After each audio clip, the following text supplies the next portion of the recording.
안녕하세요. 반갑습니다. 저는 핫도그, 피자 등 스낵류의 음식으로 요식 사업을 운영하고 있는 40대 초반의 여자입니다. 제가 사장으로서 사업가로서 챙겨야 할 게 많거든요. 많은 직원들과 함께 일을 하다 보니 같이 일하는 사람에게 간혹 하다가 잔소리를 하다가 실수를 할 뻔한 적이 몇 번 있어요. 그럴 때마다 저 스스로를 책망하며 절대로 나는 사람 간의 선을 넘지 않아야 한다고 속으로 골백 번은 다짐을 하고는 합니다. 반면 교사라고 하죠. 다른 사람의 부정적인 언행 등의 부정적인 측면을 보고 반대로 교훈 삼아서 그렇게 하지 말아야겠다고 다짐하고 공부하게 되는 거 있잖아요. 제가 오늘 많은 분들에게 해드리고 싶은 이야기가 바로 제가 인생의 쓴맛을 보고 반면교사 삼아서 절대로 저보다 낮은 위치에 있거나 약한 사람들에게 함부로 대하지 않겠다는 걸 뼈에 새긴 사건에 관한 이야기입니다. 그 사건을 겪었을 때는 저로 인해서 제 하나뿐인 존경하고 사랑하는 친아버지까지 피해를 보고 업신여겨졌다는 사실이 너무나 괴롭기만 했는데요. 지금에 와서는 그때의 일이 전화위복이 되었습니다. 제 입으로 이런 말씀 드리기는 조금 창피하지만 현재 같이 일하는 직원분들에게 좋은 평을 듣고 가끔은 존경한다는 말도 듣게 된 것이 차라리 고맙기도 합니다. 당시에는 심각했지만 이미 지난 일이니 들으시는 분들은 가벼운 마음으로 즐겁게 들어주셨으면 하는 바람이 있어요. 그만큼 많이 상처가 아물었기 때문에 많은 분들에게 제 이야기를 할 용기도 낼 수 있게 된 것 같아요. 그럼 거두절미하고 제 사연 시작해 보겠습니다. 우선 세상에 하나뿐인 사랑하는 저희 친아버지는 제가 어릴 때까지 하셨던 직업이 공무원이셨어요. 안정적이었지만 제 밑으로 동생 2명이 있었고 동생 하나는 어릴 때 백혈병을 앓았습니다. 병원비로 다 쓰고 나면 항상 생활비가 쪼들렸어요. 그래서 저희 부모님은 동생의 병과 생계에 대한 걱정을 하셨습니다. 공무원 그만두고 다른 일을 해볼까봐. 막내 준원이 병원비도 그렇고 내 중마고 친구 알지? 그 남수희. 걔가 요즘 뜨는 신흥 사업이 있다고. 사업? 사무실에 앉아서 일만 하던 사람이 사업은 무슨 사업이야. 걱정이 됐던 어머니가 그렇게 말씀하시자 한 번도 큰 소리를 내지 않으셨던 아버지도 답답했던지 대답하셨습니다. 그러면 어쩌자고? 우리 식구 다 굶어 죽게 생겼는데 내가 사무실에 가만히 앉아서 일이 되는 줄 알아? 우리 중원이 살려야 할 거 아니야. 여보, 내 친구 남수 믿을 만한 놈인 거 당신도 알잖아. 걔가 우리 어려울 때 도움 많이 줬는데 나 한번 도전해보고 싶어. 아버지가 그렇게 강력하게 말씀하시자 어머니도 아버지의 도전을 응원해주기로 하셨습니다. 그렇게 아버지와 아버지 친구분은 함께 인쇄업을 시작하셨어요. 아버지 친구분이 인쇄 기술을 가지고 계셨고 아버지는 함께 일하시며 영업과 고객 상대를 주로 맡아서 하셨습니다. 준원이 엄마, 내가 뭘 했어? 성공한다고 했지? 사람은 고여 있으면 안 돼. 역시 도전을 해야 한다고. 아버지가 의기양양해져서 그렇게 말씀하셨고 동생 병간호에 지쳐있던 어머니는 그나마 형편이 조금 좋아지자 그냥 힘없이 웃어 보일 뿐이었습니다. 사업을 시작하시고 1년간은 정말 이전과는 다르게 돈 걱정 없이 살게 되었어요. 동생은 골수를 기증받기 위해서 대기 순서가 엄청나게 밀려 있지만 그래도 신청을 해둘 수 있었습니다. 그리고 사업을 시작한 후로 아버지의 얼굴에도 미소가 떠나지 않으셨습니다. 제가 중학교에 들어가면서 인생의 전환점이 필요하다고 느끼셨던 아버지는 공무원을 그만두고 중마고 친구분의 권유로 사업에 도전하게 되셨고 결국은 잠깐 행복한 단꿈을 꿀 수 있었던 거예요. 워낙에 아버지의 성품은 그리 도전을 좋아하는 분이 아니었습니다. 하지만 집안 형편과 상황이 아버지가 새로운 도전을 할 수밖에 없게끔 그렇게 끌고 갔어요. 그 친구분과 함께라면 무엇이든 할 수 있다며 평생에 하나밖에 없는 친구라고 좋아하시던 분이었으니 있는 돈 없는 돈 끌어다가 그런 사업에 도전하실 수 있던 겁니다. 하지만 그 사업은 아버지와 함께 사업을 하고 5년이 지난 후에 아버지 뒤통수를 치고 같이 하던 사업을 몰래 혼자서 정리하고 그 자금을 다 빼돌려서 외국으로 도망을 가버렸습니다. 게다가 엎친 데 덮친 격으로 제 막내 동생의 병은 점점 더 악화되어 갔어요. 그리고 이식을 받을 수도 없게 되었습니다. 어머니는 매일을 눈물로 보내시며 아버지를 원망했어요. 그냥 공무원 했으면 대출이라도 땡겨 쓸 수 있었을 텐데 어떡해? 우리 준원이 불쌍해서 어쩌냐고. 얼른 그놈 찾아와. 당신 빚더미에 앉게 한 남수인지 남인지 찾아오라고. 어머니가 그렇게 애처롭게 소리를 지르시면 아버지는 고개를 푹 숙이고 아무 말씀도 하지 못하신 채 어머니의 분이 풀릴 때까지 그저 멍하니 앉아 계셨습니다. 그런 가정 형편에서 저는 공부에 매달릴 수밖에 없었어요. 중학교 때부터 학교가 끝나면 분식점에서 서빙 아르바이트를 했습니다. 하지만 제 막내 동생 준원이는 결국 제가 고등학교 1학년 때 12살의 어린 나이로 생을 마감해야 했습니다.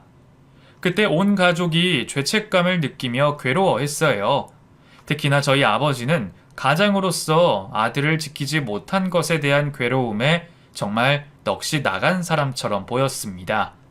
그리고 아버지가 사업에서 실패한 이후에 남의 집에서 식모로 일을 하던 어머니는 막내 동생이 죽은 뒤에 갖은 잔병 치레를 하시다가 결국 외할머니와 이모가 살고 있는 고향으로 요양을 떠났습니다.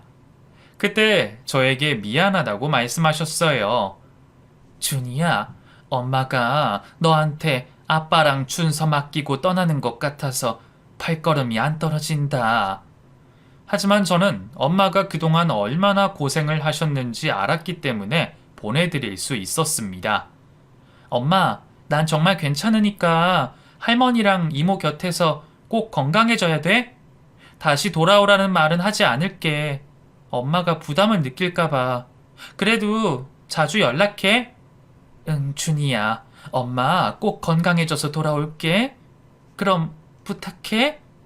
네 아빠도 제정신이 아니었는데 엄마가 떠난다고 하니까 이제야 정신 차리고 버스기사 일 시작했잖니.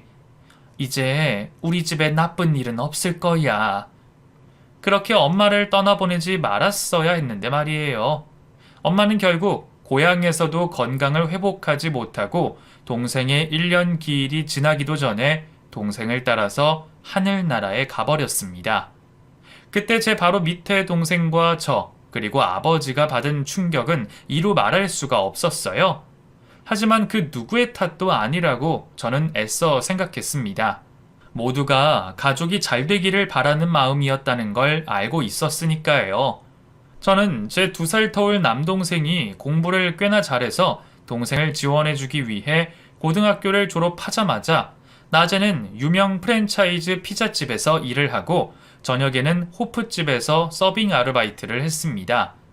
하루에 잠을 자는 시간은 총 4시간이 될까 말까 하는 날이 많았어요. 20살 어린 나이니까 그렇게 할 수 있었지 지금 하라면 절대 하지 못할 정도로 고생을 많이 했습니다. 결국 둘째 동생은 좋은 대학에 갔어요. 아버지도 본인이 진 빚과 죽은 막내 동생의 병원비로 진 빚을 갚기 위해 버스 운전기사는 물론이고 새벽에는 대리운전까지 하시면서 열심히 빚을 갚아 나가셨어요. 그리고 둘째 동생은 본인 스스로 돈을 벌고 워킹홀리데이를 떠나서 그곳에서 직장을 구했어요. 국제 전화를 하면 항상 저더러 놀러 오라고 말하고는 했습니다. 누나, 언제까지 한국에 있을 거야? 요즘도 피자 가게에서 일해? 아니야. 누나 작지만 괜찮은 회사에 사무직으로 입사했어. 정말? 잘됐다. 누나, 내가 여기서 더 자리 잡으면 누나랑 아빠 여행 오게 해줄게. 그리고 돈 벌면 아끼지 말고 누나 여행 와. 내가 다 에스코트 해줄 테니까. 동생이 그런 말을 하면 참 좋기는 했는데 그럴 수가 있을지 꿈만 같았습니다. 그래, 준서야. 너도 힘들게 일하고 공부만 하지 말고 친구들이랑 어울려서 놀기도 하고 그래. 아빠랑 누나는 잘 있으니까 걱정하지 말고. 나는 잘 지내. 누나, 그럼 또 연락할게. 남들이 보기에는 엉망진창 콩가루처럼 망가진 집안이라고 손가락질을 할 수도 있었지만 저희 가족은 다 부서진 가정을 조금씩 조금씩 다시 일으켜 세우고 있었던 거예요. 그건 저희 가족만이 알 수 있는 노력이었습니다. 가끔 대리운전 기사 일을 하시다가 술에 취한 손님이 돈을 주지 않으려고 하거나 막무가내로 저희 아버지를 하대하며 폭력을 휘둘러서 경찰서에 가야 되는 일이 생기기도 했어요. 경찰서뿐인가요? 술 취한 사람한테 맞아서 턱뼈에 금이 가는 바람에 병원 신세도 진 적이 있으셨습니다. 그럴 때마다 저는 너무 속상하고 걱정이 됐어요. 아빠, 이제 빚도 어느 정도 갚았고 대리운전은 그만하시는 게 어때요? 저 너무 걱정돼요.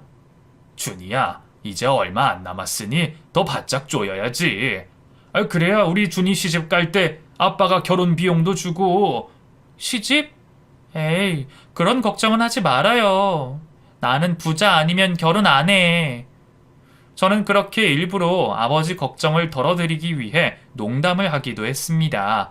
그리고 제 나이 25쯤에 결국 아버지는 악착같이 버스기사와 대리운전으로 일을 하셔서 모든 빚을 다 청산할 수 있었습니다. 마지막 남은 빚까지 모두 탕감한 날에 아버지는 정말 처음으로 제 앞에서 눈물을 흘리셨어요. 준이야, 아빠가 드디어 모든 빚을 청산했다. 이제 우리 딸 준이 좋은데 시집만 보내면 돼. 근데 이렇게 좋은 날에 왜 이리 눈물이 나냐? 죽은 우리 준원이랑 준이 네 엄마가 너무 그립다. 아버지의 눈물과 한스러운 말에 저 또한 하염없이 눈물을 흘렸습니다. 그리고 사실 저는 그 당시에 한 남자와 연애를 하고 있었어요. 제 고등학교 동창을 정말 오랜만에 만난 적이 있는데 그 친구가 자기 대학 동기라면서 한 남자를 말도 없이 데리고 나온 적이 있거든요. 24살의 젊은 청춘 남녀가 만나니 금세 연애 감정이 생겼습니다. 그 사람은 딱히 하는 일이 없어 보였어요. 무슨 일을 하냐고 물으면 본인 아버지와 함께 사업을 하고 있다고 했습니다. 저랑 동갑인데 저와는 완전히 다른 삶을 사는 모습에 신기하기도 하고 솔직히 부러운 마음도 들었던 게 사실입니다. 상현 씨는 근데 아버지랑 무슨 사업을 하는 거야? 나 솔직히 궁금해. 아, 궁금할 만하지. 그냥 PC방을 여러 채 운영 중이야. 뭐 오락실도 있고 뭐 아무튼 사람들이 즐길 수 있는 그런 오락거리를 제공하는 일이라서 수요가 많아. 뭐 그 덕에 사업도 나날이 번창하는 중이고. 정말? 그렇구나. 근데 상현 씨, 나 같은 여자 만나도 되는 거야? TV 보면 부잣집 자제들은 정략 결혼도 하고 그러던데. 제가 의기소침해서 그렇게 말을 하자 그 사람은 박장대소를 하며 저를 귀엽다고 했습니다. 준이는 너무 순수해서 좋아. 사실 다른 여자들은 내 돈 보고 나한테 접근하는 경우가 많거든. 그래서 여자라면 질색인데 준이는 정말 달라. 그래서 내가 이렇게 흠뻑 빠진 거겠지만. 그런 말을 들어도 사실 저는 이 사람을 제가 만나도 되는 건가 가끔씩 의심이 들었어요. 제가 그렇게 그 사람과 계급 차이라고 해야 할지 그 빈부의 격차를 느낄 만도 한 것이 저는 항상 버스와 지하철을 타고 다녔는데 그 어린 나이에 그 사람은 차도 외제차를 타고 항상 깔끔하고 좋은 옷을 입고 다녔거든요. 얼굴에서도 기분 탓이었겠지만 귀티가 좌일좌일 흘렀습니다. 하지만 연애를 하면서 저보다 그 사람이 저를 더 좋아한다고 느낄 만큼 항상 저를 먼저 생각해주고 배려해주는 그 사람에게 저도 조금씩 의지를 하게 되었어요. 그리고 사귄 지 1년이 지나서 청혼을 받게 되었습니다. 청혼을 받은 이후에 저희 아버지는 그 소식을 들으시고 정말 기뻐하셨어요. 아버지는 남자친구를 우연히 만나서 인사를 나눈 후라 잘 알고 계셨거든요. 준이야, 아빠는 상현이 같은 남자면 우리 소중한 딸 준이 맡길 수 있어. 아직 어리기는 하지만 그 예전으로 치면 어린 것도 아니지. 그래, 결혼해라. 상현이처럼 바르고 어른한테 잘하고 자기 여자한테 잘하는 그런 사람을 만나야 돼. 아버지가 기뻐하시니 저도 더 미룰 이유가 없다는 생각이 들었습니다. 남자친구는 예비 시아버지가 많이 바쁘시기 때문에 상견례를 진행하자고 제안을 했어요. 그래서 저는 예비 시아버지도 당연히 저희 결혼을 승낙하신 줄로만 알고 있었습니다. 그리고 저희 친아버지와 함께 남자친구가 예약해둔 좋은 한식당으로 약속 시간보다 일찍 도착해서 기다리고 있었어요. 정말 긴장이 많이 됐습니다. 저희 아버지도 편한 옷만 입으시다가 오랜만에 양복을 꺼내 입으시고 잔뜩 굳어 계셨습니다. 아빠, 괜찮아? 아유, 그 딸 시집 보내는 게 그 보통 일이 아니다. 그 아빠 손에서 그 왜 이리 땀이 나냐? 아빠도 참, 뭘 그리 긴장을 하셔. 괜찮아, 안 잡아먹어. 우리 그냥 편하게 생각해요. 나도 사실 떨리는데 상현 씨 아빠도 알잖아. 상현 씨 아버지면 좋은 분일 거야. 그렇지. 그 아빠가 괜히 노파심인 거지. 아이 그래. 뭐 까짓거 우리 예쁜 딸 시집 보내는 건데 내가 왜 쪼냐. 당당해야지. 그렇게 아버지와 긴장을 풀고 있는데 안경부터 시계, 금목걸이, 금팔찌에 명품 양복과 구두를 신은 예비 시부가 제 남자친구와 함께 등장을 했습니다. 겉모습부터 위압감이 장난이 아니더라고요. 그리고 그분은 저희를 보고 살짝 입꼬리를 올리며 비웃듯이 웃고는 인사도 없이 자리에 앉았습니다. 안녕하세요. 저 상현 씨와 만나고 있는 김준이라고 합니다. 아버님 처음 인사드리네요. 제 말을 싸그리 무시하고 예비 시부는 남자친구에게 말했습니다. 얘는 중소기업 다니고 얘 아빠는 버스기사 한다고? 야 임마, 결혼이 장난이냐? 서로 클래스가 맞아야 하는 거야. 이런 거렁뱅이 집안에 장가를 가겠다고? 허허, 참나. 지나가던 개가 웃겠네. 예비 시부는 저희를 사람 취급도 하지 않는 것인지 남자친구에게만 그렇게 말하고 미리 시켜둔 위스키를 한 잔 꿀꺽 삼키더니 자리를 뜨려고 일어섰습니다. 그 모습을 보고 당황한 저희 아버지께서 갑자기 예비 시부의 손을 붙잡고 말했어요. 그 사연이 아버님, 저희가 조금 부족해 보일 수는 있지만 그 애들이 서로 저렇게 죽고 못 살게 좋아하는데 이렇게 가시면 애들 마음이... 그러자 예비 시부는 저희 아버지의 손을 뿌리치며 말했어요. 아 맞다, 나 술 마셨지? 그 버스 기사 하신다며? 그럼 나 그 대리 좀 해줄 수 있나? 가면서 더 진지하게 이야기를 좀 해볼 수도 있는 거고. 그렇게 말하는 예비 시부의 말에 저는 정말 어찌할 바를 모를 정도로 기분이 상했습니다. 그래서 아버지의 팔을 이끌며 가지 말라고 말씀을 드리려던 찰나에 저희 아버지께서 예비 시부의 차 외제차 키를 받아 들으시며 대답하셨어요. 아이 그럼요. 제가 대리운전 기사 경력도 10년입니다. 제가 모셔다 드릴게요. 그리고 애들 이야기도 나누고요. 그렇게 대답하시는 아버지의 모습을 보고 저도 모르게 눈물이 한 방울 흘러내렸습니다. 그리고 절대로 가지 못하게 하시려고 아버지를 잡아 끌었어요. 그러자 아버지는 저를 보며 조용히 속삭이셨습니다. 준이야, 너 상현이랑 결혼하고 싶잖아. 아빠가 사돈댁이랑 잘 말해볼게. 걱정하지 마. 그렇게 아버지를 붙잡을 새도 없이 속수무책으로 아버지는 거만한, 아니 오만한 예비 시부의 대리운전 기사 노릇을 해주시러 떠나버렸습니다. 그나마 남자친구는 저에게 미안하다는 말을 하더라고요. 준이야, 우리 아빠가 좀 짓궂으셨지. 미안해. 아빠가 나쁜 분은 아닌데 장인어른이랑 친해지고 싶으셔서 그런 것 같아. 정말 내가 대신 사과할게. 우리 아빠한테도 잘 말씀드리고 나중에 장인어른 찾아가서 사죄 드릴게. 많이 속상하지? 조금 속상하네. 내가 그랬잖아. 상현 씨랑 나는. 제가 제 말을 잇기도 전에 남자친구가 말했습니다. 준이야, 그런 말 하지 않기로 했잖아. 아무튼 그렇게 치욕적인 상견례 자리를 마치고 저는 집으로 먼저 돌아가서 아버지를 기다렸습니다. 그리고 새벽 2시가 되어서야 평소에 드시지도 않던 술을 드시고 기분 좋게 취한 아버지가 집으로 돌아오셨어요. 아빠, 왜 이렇게 늦었어요?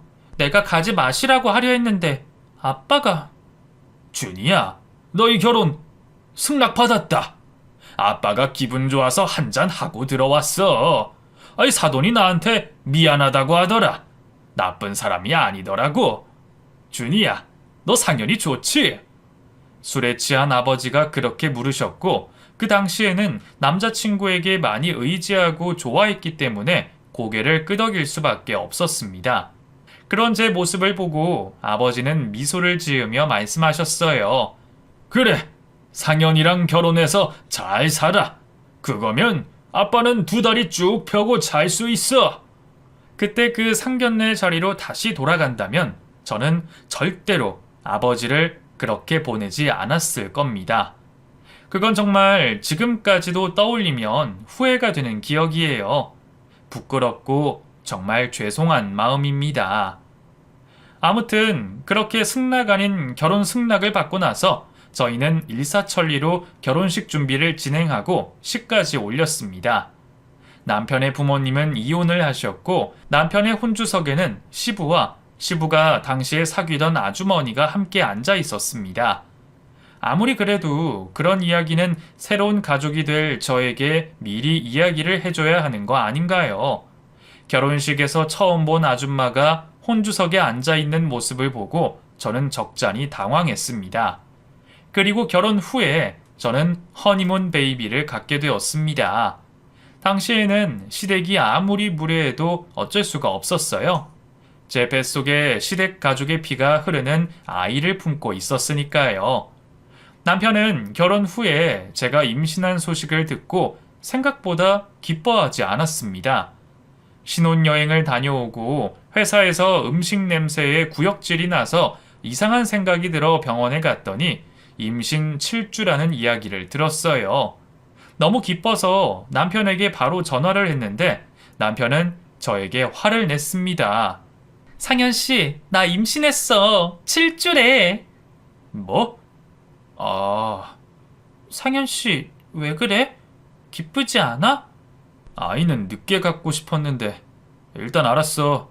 나 지금 바빠. 집에 가서 얘기하자. 남편의 시큰둥한 반응은 제가 예상치 못한 것이라 저는 몹시 당황스러웠습니다. 그날 하루 종일 입덧에 기분까지 엉망이었어요.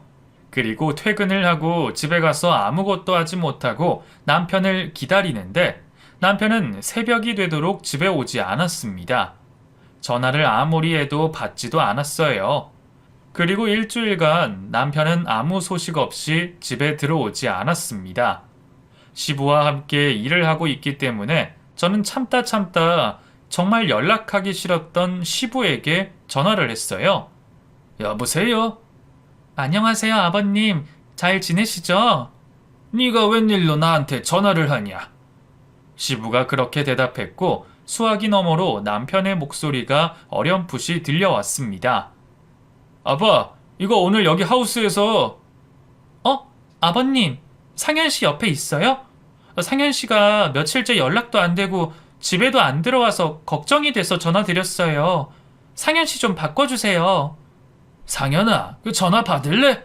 네 처다. 그 안사람이 바깥 사람 일하는데 전화는? 역시 못 배우고 요령도 없이 거지 같은 집안애라 참 남달라. 그치? 그러길래 내가 너 그냥 홧김에 오기로 결혼하면 안 된다고 했지? 시아버지가 그렇게 소리쳤고 남편은 바로 전화를 받았습니다. 왜? 당신 많이 바빠? 집에 안 들어와? 왜 연락이 안 돼? 나 임신했다니까. 임신이 무슨 유세야? 바빠서 그래. 생각할 시간도 필요하고. 끊어! 남편은 그렇게 싸늘하게 충격적인 말을 하고 전화를 끊어버렸습니다. 그리고 며칠 동안 계속 집에 들어오지 않았고 저는 며칠째 입덧과 몸의 이상으로 출근을 하지 못하다가 남편을 찾아가 보기로 했어요. 남편의 명함에 있는 회사로 갔는데 그 회사 자리는 텅텅 비어 있었습니다. 그리고 관리인 아저씨에게 물었어요. 여기 땡땡 회사. 아유 거기 급하게 짐 싸서 날랐는데 누구세요? 도박하러 온 사람 같지는 않고. 왜 거기가 불법 도박장이잖여. 이번에 신고 들어가서 야반 도주한 것 같은데. 저는 그 이야기를 듣고 나서도 제가 회사를 잘못 찾아왔다고 생각했습니다. 그리고 갑자기 스트레스를 받아서 그런지 배가 땡기고 너무 아프더라고요. 그래서 화장실에 가보니 하혈을 해서 바지에 피가 잔뜩 묻어 있었습니다. 그렇게 저는 제 아이를 유산하게 되었어요. 제 뱃속에 들어섰던 아이는 그 누구의 축복도 받지 못하고 그렇게 사라져 버린 겁니다. 비록 10주도 품지 못한 아이지만 저는 너무 가슴이 아프고 괴로웠어요. 그리고 점점 더 남편이 의심이 되기 시작했습니다. 집으로 돌아가서 남편의 외투며 바지 등 온갖 것을 다 뒤져서 저는 엄청나게 많은 모텔과 호텔 영수증을 발견하게 되었어요. 그리고 한 여자와 남편이 저와 결혼 전부터 꾸준히 만나왔다는 사실 또한 알게 됐습니다. 두 사람이 바다에 여행을 가서 다정하게 찍은 사진의 날짜가 저와 한창 결혼 준비 중이던 시기였어요. 이게 다 뭐야? 이 여자는 대체 누구고? 저는 혼잣말을 하며 바닥에 주저앉아서 허탈해했어요. 현실감이 없으니까 배신감보다는 일단 기운이 빠지면서 아무 생각이 없어졌습니다. 하지만 이내 정신이 차려지면서 남편의 실체를 제대로 아는 것이 하나도 없다는 생각에 의구심과 배신감으로 한기가 느껴지고 온몸이 바들바들 떨려왔어요. 그리고 저는 이런 인간과 함께 살 수 없다는 결론을 내리고 이혼 준비를 했습니다. 하지만 그냥 이혼을 하기는 억울해서 안 되겠더라고요. 찾아보니 소송을 할 수가 있어서 이혼 소송을 진행했어요. 당시에는 간통죄가 있던 때라서 마음 같아서는 직접 증거를 찾아서 두 년놈을 감옥에 쳐놓고 싶었지만 그러기가 쉽지는 않았습니다. 고민이 되기는 했지만 저는 남편과 살던 집이 너무 끔찍하게 싫었고 의지할 사람이라고는 저희 친정 아빠뿐이었기 때문에 늦은 시간에 짐을 싸서 친정으로 들어갔어요. 갔더니 아버지가 놀라서 저를 맞아주시더라고요. 준이야, 이 짐이 다 뭐야? 한서방이랑 싸웠어? 아무리 싸워도 너 울어? 아빠, 한서방, 한상현 그 인간이랑 나 이혼할 거야. 차마 남편이 바람 피웠다는 말까지는 할 수가 없어서 그렇게 말을 하고 저는 아버지 앞에서 펑펑 눈물을 흘렸습니다. 놀란 아빠는 저를 말없이 안아주시며 괜찮다고 말해주셨어요. 준이야, 괜찮아. 무슨 일이 있었는지는 모르지만 아빠는 항상 우리 준이 편인 거 알고 있지? 이렇게 울면 진 빠져. 일단 진정하자. 그러고 있는데 아버지의 휴대전화가 불이 나고 있었습니다. 아버지는 애써 무시하고 계셨어요. 하도 울려대서 눈물을 닦고 제가 아버지에게 전화를 받으시라고 말씀드렸습니다. 아빠, 이 밤중에 누구예요? 전화 받으세요. 아니, 괜찮아. 별거 아니야. 누군데요? 제가 뭔가 찜찜한 생각이 들어서 전화기를 빼앗아 들었더니 익숙한 전화번호가 찍혀 있었습니다. 시아버지 전화였어요. 그리고 또다시 전화가 울려서 제가 전화를 받아버렸습니다. 귀에 대자마자 욕짓거리가 들려왔어요. 야 임마, 너 미쳤어? 내 전화를 안 받아? 제가 거기까지 듣고 나자 당황한 저희 친정아빠가 전화를 빼앗아 받고 갑자기 굽신거리기 시작하셨어요. 아이고 사돈, 제가 씻느라. 이게 진짜 죽을라고. 나 술 많이 마셨어. 얼른 나와. 여기 땡땡동이야. 제가 지금은 좀 너 진짜 네 딸 이혼시키고 싶어? 당장 안 와? 시부가 그렇게 외치는 소리가 전화기를 뚫고 바깥으로 다 들렸습니다. 저는 대충 상황 파악이 되더라고요. 전화를 끊고 어쩔 줄 몰라 하는 아버지에게 제가 말했습니다. 아빠, 상현 씨 아버지 대리운전 몇 번이나 하셨어요? 아니야, 몇 번 안 했어. 그 양반이 사업하느라 술을 많이 자시더라고. 모르는 대리기사는 불편하다면서 나한테 통사정을 하면서 부탁을 하는데, 그럼 어쩌냐? 아빠는 괜찮아. 아빠 다녀올게. 저는 그 말을 듣고 머리 끝까지 분노가 차올랐습니다. 결혼 전에도 버스 기사라고 무시를 하며 상견례 자리에서 저희 아버지에게 대리운전을 시키더니 어떻게 사돈이 되고 나서도 그렇게 할 수가 있나요? 저와 제 아버지를 어디까지 무시했으면 그렇게 할 수가 있는 건지 저는 정말 아버지에게 죄송하고 외도하는 남편과 시부 두 부자를 가만두지 않겠다는 심정이 되었습니다. 아빠, 같이 가요.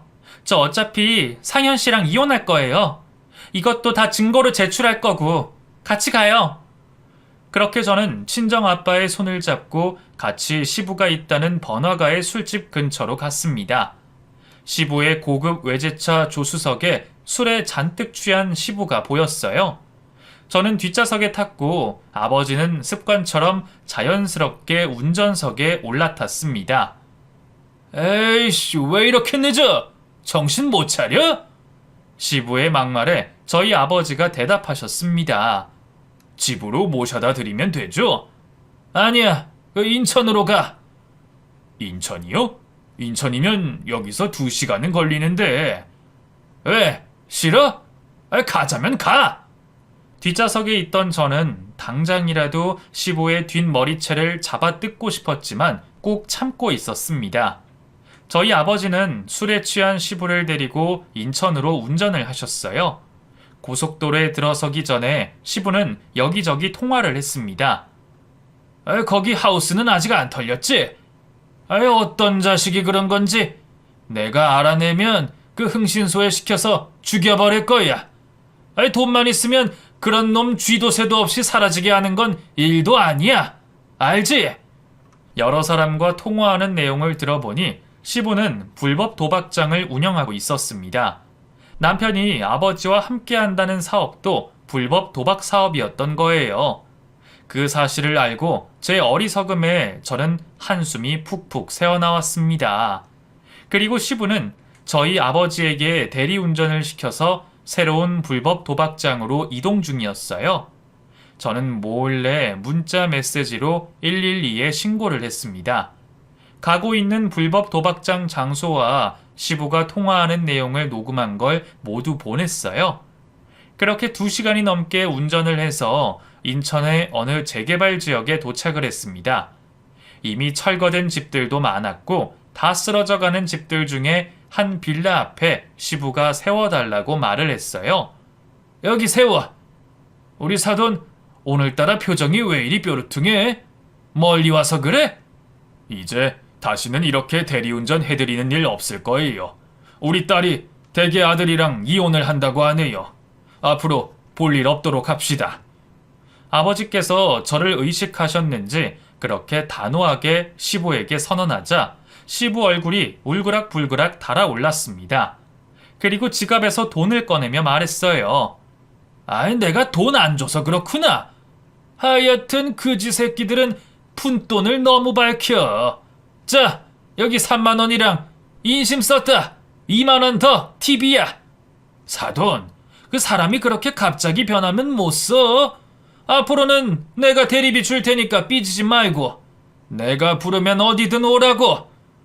시부가 그렇게 말하고 차 문을 닫은 순간 제가 부른 경찰이 이미 도착해서 불법 도박장을 덮쳐 거액의 도박을 하던 사람들을 현행범으로 체포하고 도박장을 굴리던 우두머리인 시부를 바로 덮쳤습니다. 경찰이 시부의 팔을 잡고 쇠고랑을 채우며 미란다 원칙을 읊자 그제서야 술이 깨는지 시부가 눈을 동그랗게 뜨고 말했어요. 아니 형사님, 아니, 지금 무슨 말씀을 하시는 거예요? 저는 우리 사돈이랑 술 한잔 하고 사돈이 2차로 한 잔 더 하자고 여기로 데려온 것뿐인데 저 아무 죄 없어요. 그 파렴치하고 양심에 아무런 가책이 없던 끔찍한 시부가 그렇게 거짓말을 하자 저는 이성의 끈을 놓아버리고 차에서 내려 시부의 뺨을 후려 갈겼습니다. 이 미친 아저씨야. 뭐가 어쩌고 어째? 형사님, 신고한 사람 저예요. 제가 여기까지 오는 길에 증거도 다 영상으로 찍어뒀습니다. 제가 시부 뺨을 때리며 그렇게 말하자 시부는 고개를 흔들고 저를 확인하고는 귀신을 본 듯이 깜짝 놀라 뒤로 나자빠졌습니다. 너 언제부터 내 차에 타 있었어? 아저씨, 그게 중요해? 사람을 얼마나 무시했으면 우리 아빠한테 대리운전을 시킬 생각을... 긴 말 필요 없어. 아저씨, 꼭 죗값 치르고 깜빵에서 푹푹 썩다가 나와. 대개 아들도 마찬가지고. 시부는 그렇게 속절없이 경찰차에 실려 경찰서로 끌려갔고 저는 신고자여서 조서를 작성한 후에 아버지와 함께 택시를 타고 집으로 돌아왔습니다. 집으로 돌아오는 길에 아버지는 저에게 미안하다고 말씀하셨어요. 준이야, 아빠가 미안. 아빠가 그런 말 하면 나는 어떻게 하라고 그래요? 전에 아빠가 그랬잖아요.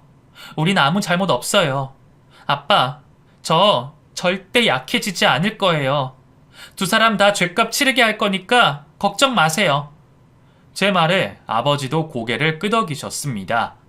그리고 경찰 조사 결과 두 사람은 불법 도박장을 운영하면서 많은 사람들에게 사기까지 치고 다녔던 사실이 밝혀졌습니다. 그리고 저와 결혼 전에도 이미 불법 도박을 직접 한 혐의로 집행유예 선고를 받은 이력이 있었더라고요. 남편은 불법 도박장을 시아버지와 함께 운영하기는 했지만 직접적인 증거가 발견되지 않아서 불구속 수사를 했습니다. 그리고 남편은 저를 찾아와서 손이 발이 되도록 빌었어요. 준이야, 미안해. 내가 정말 미안해. 그 여자는 너랑 달라. 그 여자는 그냥 내 놀잇감이야. 아무 사이 아니야. 내가 너무 혼란스러워서 그랬어. 준이야, 나 한 번만 봐줘. 그리고 우리 아버지 일도 네가 잘못 본 거라고 말해주면 안 돼? 제발, 이렇게 빌게. 그런 전 남편의 이 말을 제가 발끝으로 툭 밀어버리고는 말했습니다. 이 인간아, 이제 와서 그런 거짓말이 나한테 통할 거라고 생각해? 너 도대체 나한테 왜 접근했니? 아니다. 구차하게 이제 와서 그게 다 무슨 소용이야. 범죄자 새끼야. 깔끔하게 죗값 치르고 나와. 이혼 소송, 위자료랑 재산 분할도 잘 준비하고. 저는 그렇게 이혼 소송을 하게 되었고 남편은 유책 배우자로 되어서 저에게 위자료를 주고 재산도 분할해줘야 한다는 판결을 받게 되었습니다. 게다가 시아버지, 아니 전 남편의 아버지는 불법 도박장을 운영한 혐의가 입증되어서 징역 7년을 받게 되었어요. 전 남편도 함께 가담한 증거가 나와서 징역 3년형을 받았습니다. 그렇게 저와 저희 친정아빠를 무시하던 인간들의 민낯은 추악하기 그지없었어요. 그 인간들이 불법으로 쌓은 재산을 다 토해내고 감옥에 들어가는 모습을 보며 저는 복잡한 감정이 들었지만 일단 기뻤습니다. 잘 가라 이 나쁜 놈아. 다시는 보지 말자. 저는 그렇게 소리쳤어요. 나쁜 놈들은 꼭 그에 합당한 벌을 받는다는 당연한 사실을 확인하니까 속이 후련해지더라고요. 그리고 저는 전 남편에게 받은 돈으로 저희 아버지와 함께 핫도그 가게를 차려서 운영을 했어요. 저는 새로운 레시피를 개발하기 위해 잠을 줄여가며 열심히 노력했습니다. 제 진심이 통했는지 저와 아버지가 연 핫도그 가게는 TV에 소개될 만큼 유명해졌어요. 가게는 매일 문전성시를 이뤘고 저는 거기에서 멈추지 않고 다른 메뉴들도 개발을 해서 요식 사업을 차츰차츰 확장해 나갔습니다. 아빠, 힘들지 않아요? 아유, 힘들긴. 아빠는 우리 딸이랑 같이 일하는 게 꿈만 같고 너무 행복해. 우리 딸 열심히 하는 만큼 분명히 성공할 거야. 아빠가 장담한다. 항상 아버지는 제 곁에서 저를 응원해 주셨고 결국은 지금에 이르게 되었네요. 제 핫도그 가게 첫 가맹점 사장님은 바로 저희 아버지세요. 아버지는 딸이 만든 핫도그 브랜드에 먹칠하지 않겠다며 열심히 일을 하셨습니다. 제가 요식업계에서 꽤 알아주는 사람이 되었고 이제서야 아버지는 쉬엄쉬엄 일하시면서 취미인 낚시도 가시고 여행도 가시면서 편하게 노후 생활을 보내고 계세요. 그리고 제 나이 41에 저는 뒤늦은 결혼을 하게 되었습니다. 지금 남편은 번듯한 직장을 가진 건실하고 진실된 따뜻한 사람이에요. 작년에 결혼을 하고 지금은 열심히 노력한 끝에 다다음 달이면 제 품에 안기게 될 저희 딸을 뱃속에 품고 있습니다. 이 아이는 많은 사람들의 축복 속에서 제 뱃속에서 건강하게 자라주었어요. 우리 예쁜 딸, 이제 2달 뒤면 엄마 아빠 만나겠네? 조금만 힘내요. 당신 뭐 먹고 싶은 거 없어? 지금 남편이 그렇게 말하면 제가 괜히 불평을 터뜨립니다. 하도 당신이 잘 챙겨줘서 나 살이 너무 많이 쪘어. 아무리 임산부라고 해도 이거 다 어떻게 빼? 우리 여보는 살이 쪄도 내 눈에는 세상 누구보다 아름다운데? 그런 생각은 하지 마. 정말이야? 우리 준이가 왜 이럴까? 내가 허튼 소리 하는 거 봤어? 아니, 고마워. 나랑 결혼하고 내 아이 아빠가 되어줘서. 나야말로 정말 고마워, 준이야. 노산이라서 걱정을 많이 했지만 저를 지극정성으로 돌봐주는 남편 덕분에 저는 건강하게 출산을 앞두고 있습니다. 생각만 해도 끔찍한 전 남편과 전 시부와의 사건을 통해서 저는 조금 더 인생을 야무지게 헤쳐나갈 힘을 얻게 된 것 같아요. 혹시 제 남동생 소식 궁금해하시는 분들이 있을 수도 있으니 말씀드릴게요. 제 남동생은 외국에서 정착해서 외국 기업에 다니며 결혼도 하고 아이도 낳고 잘 살고 있습니다. 동생과는 1년에 많으면 3-4번씩 오가면서 서로 만나고 연락도 자주 하면서 지내고 있어요. 저와 제 아버지에게 큰 상처를 준 2사람을 저는 아직도 용서할 수 없지만 이제는 그런 풍파를 겪었기에 지금의 행복도 얻을 수 있는 거라고 좋게 생각하려 합니다. 여러분, 저는 앞으로도 태어날 저희 아이와 가족과 함께 건강한 삶을 꾸려나가겠습니다. 제 사연을 들어주신 많은 분들이 저를 응원해 주신다고 생각할게요. 정말 감사합니다. 여러분도 아무쪼록 하루하루 조금씩 더 많이 행복한 날들 보내시기를 바랄게요.